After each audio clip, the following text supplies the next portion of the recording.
നിലമ്പൂർ ഉപതെരഞ്ഞെടുപ്പിൽ തൃണമൂൽ കോൺഗ്രസ് സ്ഥാനാർത്ഥിയായി പി അൻവർ നൽകിയ നാമനിർദ്ദേശ പത്രിക തള്ളി.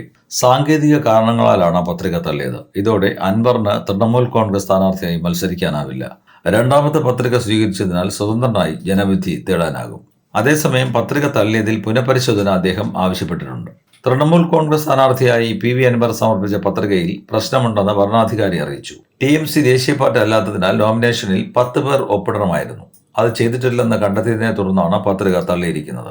തൃണമൂൽ കോൺഗ്രസ് സ്ഥാനാർത്ഥിയായി പി അൻവറിന് മത്സരിക്കാമോ എന്നതിൽ വ്യക്തത വരുത്താൻ സംസ്ഥാന തെരഞ്ഞെടുപ്പ് കമ്മീഷണർ കേന്ദ്ര തെരഞ്ഞെടുപ്പ് കമ്മീഷനെ സമീപിച്ചിരിക്കുകയാണെന്നും റിപ്പോർട്ടുകളുണ്ട്. കേരളത്തിൽ തൃണമൂൽ കോൺഗ്രസ് രജിസ്റ്റേർഡ് പാർട്ടിയല്ല എന്ന സാങ്കേതിക പ്രശ്നമാണ് ഇനി പരിഹരിക്കേണ്ടത്. നിലമ്പൂർ ഉപതെരഞ്ഞെടുപ്പിൽ സമർപ്പിക്കപ്പെട്ട നാമനിർദ്ദേശ പത്രികകളുടെ സൂക്ഷ്മ പരിശോധനയാണ് ഇന്ന് നടന്നത്. നാമനിർദ്ദേശ പത്രികകളുടെ പരിശോധന പൂർത്തിയായാൽ സാധുവായ നാമനിർദ്ദേശ പത്രികകൾ എത്രയെന്ന് വ്യക്തമാകും.